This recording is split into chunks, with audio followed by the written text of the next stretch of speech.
Manitoba ਵੱਲੋਂ ਇੱਕ ਵੱਡੇ ਡਰਾਅ ਦਾ ਐਲਾਨ ਕੀਤਾ ਗਿਆ, ਜਿਸ ਦੇ ਵਿੱਚ ਕਈ ਉਮੀਦਵਾਰਾਂ ਦੀ ਕਿਸਮਤ ਜਾਗ ਗਈ ਹੈ। ਮੈਨੀਟੋਬਾ ਵੱਲੋਂ ਇੱਕ ਮੇਜਰ ਪੀਐਨਪੀ ਡਰਾਅ ਕੱਢਿਆ ਗਿਆ, ਜਿਸ ਦੇ ਵਿੱਚ 602 ਉਮੀਦਵਾਰਾਂ ਨੂੰ ਇਨਵੀਟੇਸ਼ਨ ਦਿੱਤੇ ਗਏ।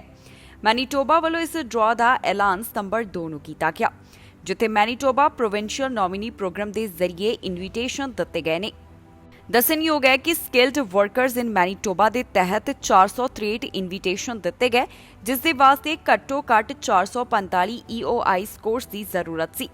ਸਕਿਲਡ ਵਰਕਰਸ ਓਵਰਸੀਜ਼ ਦੇ ਵਿੱਚ 84 ਇਨਵੀਟੇਸ਼ਨ ਦਿੱਤੇ ਗਏ, ਜਿਸ ਦੇ ਲਈ 698 EOI ਸਕੋਰਸ ਦੀ ਜ਼ਰੂਰਤ ਸੀ।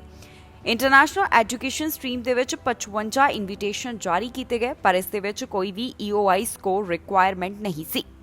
ਇਸ ਦੇ ਨਾਲ ਹੀ ਪ੍ਰੋਵਿੰਸ ਦੇ ਵੱਲੋਂ ਕੁੱਲ 101 ਇਨਵੀਟੇਸ਼ਨ, ਜਿਨ੍ਹਾਂ ਨੂੰ letters of advice to apply ਵੀ ਕਿਹਾ ਜਾਂਦਾ ਹੈ, ਉਹ ਐਕਸਪ੍ਰੈਸ ਐਂਟਰੀ ਉਮੀਦਵਾਰਾਂ ਨੂੰ ਦਿੱਤੇ ਗਏ। ਮੈਨੀਟੋਬਾ ਦੇ ਵਾਂਗ ਕੈਨੇਡਾ ਦੇ ਹੋਰ ਵੀ ਪ੍ਰੋਵਿੰਸਸ ਦੇ ਵੱਲੋਂ ਲਗਾਤਾਰ ਪੀਐਨਪੀ ਡਰਾਅ ਕੱਢੇ ਜਾ ਰਹੇ ਨੇ, ਜਿਸ ਦੇ ਵਿੱਚ ਉਮੀਦਵਾਰਾਂ ਨੂੰ ਇਨਵੀਟੇਸ਼ਨ ਦਿੱਤੇ ਜਾ ਰਹੇ ਨੇ। ਮੈਨੀਟੋਬਾ ਵੱਲੋਂ ਇਸ ਸਾਲ ਜਾਣੀ ਕਿ ਹੁਣ ਤੱਕ ਜਿੰਨੇ ਡਰਾਅ ਕੱਢੇ ਗਏ, ਉਸ ਦੇ ਤਹਿਤ 7000 ਤੋਂ ਵੱਧ ਉਮੀਦਵਾਰਾਂ ਨੂੰ ਇਨਵੀਟੇਸ਼ਨ ਦਿੱਤੇ ਗਏ ਨੇ। ਮੈਨੀਟੋਬਾ ਵੱਲੋਂ ਹੁਣ ਤੱਕ 7391 ਇਨਵੀਟੇਸ਼ਨ ਜਾਰੀ ਕੀਤੇ ਜਾ ਚੁੱਕੇ ਨੇ। ਦੱਸਣਯੋਗ ਹੈ ਕਿ ਕੈਨੇਡਾ ਦੇ ਇਮੀਗ੍ਰੇਸ਼ਨ ਵਿਭਾਗ ਵੱਲੋਂ ਜੋ ਇਮੀਗ੍ਰੇਸ਼ਨ ਦੇ ਨਾਲ ਸੰਬੰਧਿਤ ਟੀਚਾ ਤੈਅ ਕੀਤਾ ਗਿਆ, ਉਸ ਨੂੰ ਪੂਰਾ ਕਰਨ ਦੇ ਲਈ ਵਿਭਾਗ ਕਾਫੀ ਜ਼ਿਆਦਾ ਗੰਭੀਰ ਨਜ਼ਰ ਆ ਰਿਹਾ ਹੈ। ਲਗਾਤਾਰ ਡਰਾਅ ਕੱਢੇ ਜਾ ਰਹੇ ਨੇ, ਜਿਸ ਦੇ ਤਹਿਤ ਉਮੀਦਵਾਰਾਂ ਨੂੰ ਸੱਦੇ ਹਾਸਲ ਹੋ ਰਹੇ ਨੇ। ਪਿਛਲੇ ਸਾਲ ਦਾ ਇਨਵੀਟੇਸ਼ਨ ਦੇ ਨਾਲ ਸੰਬੰਧਿਤ ਟਾਰਗੇਟ ਪੂਰਾ ਨਹੀਂ ਹੋ ਸਕਿਆ, ਜਿਸ ਦੇ ਪਿੱਛੇ ਦਾ ਕਾਰਨ ਕੋਰੋਨਾ ਵਾਇਰਸ ਦੇ ਕਾਰਨ ਲਗਾਈਆਂ ਗਈਆਂ ਪਾਬੰਦੀਆਂ ਨੂੰ ਦੱਸਿਆ ਜਾ ਰਿਹਾ ਹੈ। ਪਰ ਹੁਣ IRCC ਦੀ ਕੋਸ਼ਿਸ਼ ਹੈ ਕਿ ਉਹਨਾਂ ਵੱਲੋਂ ਇਸ ਵਾਰ ਦਾ ਟਾਰਗੇਟ ਪੂਰਾ ਕੀਤਾ ਜਾਵੇ। ਬ੍ਰਿਟਿਸ਼ ਕੋਲੰਬੀਆ ਦੇ ਵਿੱਚ ਟ੍ਰਾਂਜ਼ਿਟ ਪੁਲਿਸ ਵੱਲੋਂ ਇੱਕ ਚੇਤਾਵਨੀ ਜਾਰੀ ਕੀਤੀ ਗਈ ਹੈ। ਇਹ ਚੇਤਾਵਨੀ ਉਹਨਾਂ ਵੱਲੋਂ ਡਰਾਈਵਰਸ ਦੇ ਲਈ ਜਾਰੀ ਕੀਤੀ ਗਈ। ਜੀ ਹਾਂ, ਮੈਟਰੋ ਵੈਨਕੂਵਰ ਟ੍ਰਾਂਜ਼ਿਟ ਪੁਲਿਸ ਵੱਲੋਂ ਕਿਹਾ ਗਿਆ ਹੈ ਕਿ ਜਿਹੜੇ ਲੋਕ ਟ੍ਰਾਂਜ਼ਿਟ ਦੇ ਵਿੱਚ ਸਫ਼ਰ ਕਰਨਗੇ ਤਾਂ ਉਹਨਾਂ ਨੇ ਮਾਸਕ ਨਹੀਂ ਪਾਇਆ ਹੋਵੇਗਾ ਤਾਂ ਉਹਨਾਂ ਨੂੰ ਫਿਰ ਜੁਰਮਾਨਾ ਲੱਗ ਸਕਦਾ ਹੈ। ਜਾਣਕਾਰੀ ਦੇ ਮੁਤਾਬਕ ਮਾਸਕ ਨਾ ਪਾਉਣ ਵਾਲਿਆਂ ਨੂੰ $115 ਤੱਕ ਦਾ ਜੁਰਮਾਨਾ ਲਗਾਇਆ ਜਾ ਸਕਦਾ ਹੈ। ਪੁਲਿਸ ਵੱਲੋਂ ਇਸ ਬਾਰੇ ਸਾਰੀ ਜਾਣਕਾਰੀ ਸਾਂਝੀ ਕੀਤੀ ਗਈ ਹੈ। ਦੱਸ ਦਈਏ ਕਿ ਕੋਰੋਨਾ ਵਾਇਰਸ ਦੇ ਵਧਦੇ ਮਾਮਲਿਆਂ ਨੂੰ ਧਿਆਨ ਵਿੱਚ ਰੱਖਦਿਆਂ ਅਤੇ ਚੌਥੀ ਲਹਿਰ ਦੇ ਪ੍ਰਭਾਵ ਨੂੰ ਦੇਖਦਿਆਂ ਇੱਕ ਵਾਰ ਫਿਰ ਤੋਂ ਮਾਸਕ ਪਾਉਣ ਦੇ ਨਿਯਮ ਨੂੰ ਲਾਗੂ ਕੀਤਾ ਗਿਆ ਹੈ, ਜਿਸ ਦੇ ਕਾਰਨ greater Vancouver transit safety regulation ਨੇ ਕਿਹਾ ਹੈ ਕਿ ਜਿਹੜੇ ਮਾਸਕ ਨਹੀਂ ਪਾਉਣਗੇ ਉਹਨਾਂ ਨੂੰ ਫਾਈਨ ਲਗਾਇਆ ਜਾਵੇਗਾ। ਇਸ ਬਾਰੇ ਟ੍ਰਾਂਜ਼ਿਟ ਪੁਲਿਸ ਵੱਲੋਂ ਇਹ ਵੀ ਦੱਸਿਆ ਗਿਆ ਹੈ ਕਿ ਉਹਨਾਂ ਵੱਲੋਂ ਪ੍ਰੋਵਿੰਸ ਦੀ ਸਰਕਾਰ ਵੱਲੋਂ ਇਸ ਬਾਰੇ ਹੋਰ ਗਾਈਡਲਾਈਨਸ ਦੀ ਉਡੀਕ ਕੀਤੀ ਜਾ ਰਹੀ ਹੈ। ਦੱਸਣਯੋਗ ਹੈ ਕਿ ਬ੍ਰਿਟਿਸ਼ ਕੋਲੰਬੀਆ ਦੇ ਵਿੱਚ ਇੱਕ ਵਾਰ ਫਿਰ ਤੋਂ ਕੋਰੋਨਾ ਵਾਇਰਸ ਦੇ ਵਧਦੇ ਮਾਮਲਿਆਂ ਦਾ ਪ੍ਰਭਾਵ ਦੇਖਣ ਨੂੰ ਮਿਲ ਰਿਹਾ ਹੈ, ਜਿਸ ਦੇ ਕਾਰਨ ਪ੍ਰੋਵਿੰਸ ਦੇ ਵੱਲੋਂ ਇੱਕ ਵਾਰ ਫਿਰ ਤੋਂ ਸਖਤੀਆਂ ਐਲਾਨੀਆਂ ਜਾ ਰਹੀਆਂ ਨੇ। ਬ੍ਰਿਟਿਸ਼ ਕੋਲੰਬੀਆ ਦੇ ਵਿੱਚ ਇੱਕ ਵਾਰ ਫਿਰ ਤੋਂ ਇੰਡੋਰ ਪਬਲਿਕ ਸਪੇਸਿਸ ਦੇ ਵਿੱਚ ਮਾਸਕ ਪਾਉਣਾ ਜ਼ਰੂਰੀ ਕਰ ਦਿੱਤਾ ਗਿਆ ਹੈ।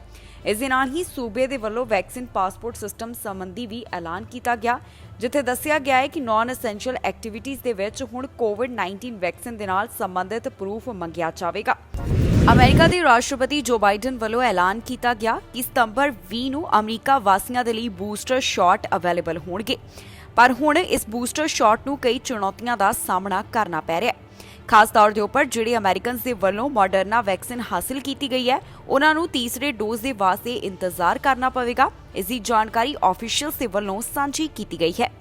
ਜਾਣਕਾਰੀ ਦੇ ਲਈ ਦੱਸ ਦਈਏ ਕਿ ਪਿਛਲੇ ਮਹੀਨੇ ਜੋ ਬਾਈਡਨ ਵੱਲੋਂ ਇਹ ਐਲਾਨ ਕੀਤਾ ਗਿਆ ਸੀ ਕਿ ਅਮਰੀਕਨਸ ਨੂੰ ਉਹਨਾਂ ਵੱਲੋਂ ਬੂਸਟਰ ਸ਼ਾਟ ਮੁਹੱਈਆ ਕਰਵਾਏ ਜਾਣਗੇ।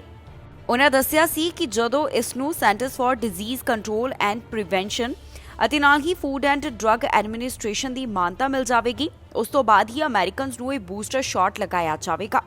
ਹੁਣ ਇਸ ਬੂਸਟਰ ਦੇ ਬਾਰੇ ਜੋ ਇੱਕ ਆਫੀਸ਼ੀਅਲ ਵੱਲੋਂ ਜਾਣਕਾਰੀ ਸਾਂਝੀ ਕੀਤੀ ਗਈ ਹੈ, ਉਸ ਦੇ ਵਿੱਚ ਦੱਸਿਆ ਗਿਆ ਕਿ FDA ਅਤੇ CDC ਦੇ ਲਈ ਮਾਡਰਨਾ ਦਾ ਡਾਟਾ ਇਨਐਡਿਕੁਏਟ ਸੀ। FDA ਵੱਲੋਂ ਮਾਡਰਨਾ ਤੋਂ ਇਸ ਬਾਰੇ ਅਜੇ ਵਧੇਰੇ ਡਾਟਾ ਦੀ ਮੰਗ ਕੀਤੀ ਗਈ ਹੈ, ਜਿਸ ਦਾ ਮਤਲਬ ਹੈ ਕਿ ਮਾਡਰਨਾ ਬੂਸਟਰ ਦੇ ਲਈ ਦੇਰੀ ਹੋ ਸਕਦੀ ਹੈ। ਇਸ ਦੇ ਨਾਲ ਹੀ ਫਾਈਜ਼ਰ ਟੀਕੇ ਦੇ ਬਾਰੇ ਜੋ ਜਾਣਕਾਰੀ ਸਾਹਮਣੇ ਆਈ ਹੈ, ਉਸ ਦੇ ਮੁਤਾਬਕ ਸਤੰਬਰ 20 ਤੱਕ ਫਾਈਜ਼ਰ ਦੇ ਬੂਸਟਰ ਨੂੰ ਮਨਜ਼ੂਰੀ ਮਿਲ ਸਕਦੀ ਹੈ, ਕਿਉਂਕਿ ਫਾਈਜ਼ਰ ਦੇ ਬੂਸਟਰ ਦੇ ਨਾਲ ਸੰਬੰਧਿਤ ਡਾਟਾ ਨੂੰ FDA ਵੱਲੋਂ ਸਤੰਬਰ 17 ਨੂੰ ਰਿਵਿਊ ਕੀਤਾ ਜਾਵੇਗਾ। ਇਸ ਦੇ ਨਾਲ ਹੀ ਜੌਨਸਨ ਟੀਕੇ ਦੇ ਬਾਰੇ ਕਿਹਾ ਜਾ ਰਿਹਾ ਹੈ ਕਿ ਉਹ ਫਰਵਰੀ ਮਹੀਨੇ ਤੱਕ ਅਪਰੂਵ ਹੋ ਸਕਦਾ ਹੈ। ਜਾਣਕਾਰੀ ਦੇ ਲਈ ਦੱਸ ਦਈਏ ਕਿ 206 ਮਿਲੀਅਨ ਦੇ ਕਰੀਬ ਅਮਰੀਕਨਸ ਦੇ ਵੱਲੋਂ ਘੱਟੋ-ਘੱਟ ਵੈਕਸੀਨ ਦੀ ਇੱਕ ਡੋਜ਼ ਹਾਸਲ ਕੀਤੀ ਜਾ ਚੁੱਕੀ ਹੈ। ਇਹਨਾਂ ਵਿੱਚੋਂ ਜ਼ਿਆਦਾਤਰ ਫਾਈਜ਼ਰ ਸ਼ਾਟਸ ਅਮਰੀਕਨਸ ਦੇ ਵੱਲੋਂ ਹਾਸਲ ਕੀਤੇ ਗਏ ਨੇ ਅਤੇ 80% ਅਮਰੀਕਨਸ ਦੇ ਵੱਲੋਂ ਮਾਡਰਨਾ ਟੀਕਾ ਲਗਵਾਇਆ ਗਿਆ ਹੈ। ਇਹ ਸਾਰੀ ਜਾਣਕਾਰੀ CDC ਦੇ ਡਾਟਾ ਤੋਂ ਸਾਹਮਣੇ ਆਈ ਹੈ। ਜ਼ਿਕਰਯੋਗ ਹੈ ਕਿ ਅਮਰੀਕਾ ਦੇ ਵਿੱਚ ਇੱਕ ਵਾਰ ਫਿਰ ਤੋਂ ਕੋਰੋਨਾ ਵਾਇਰਸ ਦੇ ਮਾਮਲੇ ਵਧਦੇ ਹੋਏ ਦਿਖਾਈ ਦੇ ਰਹੇ ਨੇ। ਖਾਸ ਤੌਰ ਤੇ ਉੱਪਰ ਡੈਲਟਾ ਵੇਰੀਐਂਟ ਦਾ ਅਮਰੀਕਾ ਦੇ ਵਿੱਚ ਫੈਲਾਅ ਦੇਖਣ ਨੂੰ ਮਿਲ ਰਿਹਾ ਹੈ, ਜਿਸ ਤੋਂ ਬਾਅਦ ਅਮਰੀਕਾ ਦੇ ਰਾਸ਼ਟਰਪਤੀ ਵੱਲੋਂ ਬੂਸਟਰ ਸੰਬੰਧੀ ਐਲਾਨ ਕੀਤਾ ਗਿਆ ਸੀ, ਜਿਸ ਦੇ ਵਿੱਚ ਉਹਨਾਂ ਨੇ ਕਿਹਾ ਸੀ ਕਿ ਸਤੰਬਰ 20 ਤੱਕ ਬੂਸਟਰ ਸ਼ਾਟ ਅਮਰੀਕਨਸ ਦੇ ਲਈ ਅਵੇਲੇਬਲ ਹੋਵੇਗਾ। ਮਾਮਲਾ ਬਰੈਂਪਟਨ ਤੋਂ ਸਾਹਮਣੇ ਆਇਆ, ਜਿੱਥੇ ਲੜਾਈ ਝਗੜੇ ਦੌਰਾਨ 2 ਜਾਣੇ ਜ਼ਖਮੀ ਹੋਏ ਹਨ ਅਤੇ ਪੁਲਿਸ ਵੱਲੋਂ ਇੱਕ ਵਿਅਕਤੀ ਨੂੰ ਗ੍ਰਿਫਤਾਰ ਕੀਤਾ ਗਿਆ। ਦਰਅਸਲ ਬਰੈਂਪਟਨ ਦੇ ਬੈਂਕੁਏਟ ਹਾਲ ਦੇ ਵਿੱਚ ਜੋ ਇੱਕ ਵੱਡਾ ਇਕੱਠ ਹੋਇਆ, ਉਸ ਦੌਰਾਨ ਕਈ ਲੋਕ ਆਪਸ ਦੇ ਵਿੱਚ ਝਗੜੇ ਹਨ। ਇਸ ਲੜਾਈ ਝਗੜੇ ਦੇ ਵਿੱਚ 2 ਜਾਣੇ ਜ਼ਖਮੀ ਹੋ ਗਏ ਅਤੇ ਪੁਲਿਸ ਵੱਲੋਂ ਇਸ ਲੜਾਈ ਸੰਬੰਧੀ ਇੱਕ ਵਿਅਕਤੀ ਨੂੰ ਗ੍ਰਿਫਤਾਰ ਕੀਤਾ ਗਿਆ ਹੈ।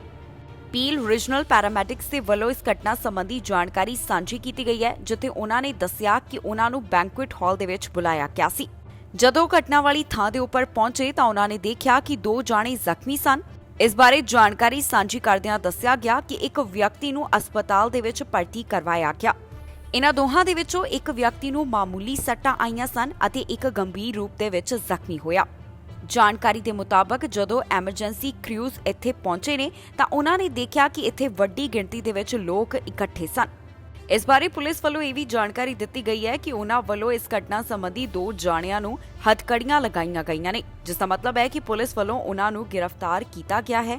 ਇਹਨਾਂ ਵਿੱਚੋਂ ਇੱਕ ਵਿਅਕਤੀ ਪੁਲਿਸ ਕਰੂਜ਼ਰ ਦੇ ਵਿੱਚ ਵੀ ਮੌਜੂਦ ਸੀ। ਫਿਲਹਾਲ ਪੁਲਿਸ ਵੱਲੋਂ ਇਸ ਮਾਮਲੇ ਸੰਬੰਧੀ ਪੜਤਾਲ ਕੀਤੀ ਜਾ ਰਹੀ ਹੈ। ਜਿਨ੍ਹਾਂ 2 ਜਾਣਿਆਂ ਨੂੰ ਇਸ ਘਟਨਾ ਸੰਬੰਧੀ ਸੱਟਾਂ ਆਈਆਂ ਨੇ, ਜਾਣੀ ਕਿ ਜਿਹੜੇ ਜ਼ਖਮੀ ਹੋਏ ਹਨ, ਉਹਨਾਂ ਦੇ ਅਜੇ ਨਾਮ ਜਨਤਕ ਨਹੀਂ ਕੀਤੇ ਗਏ।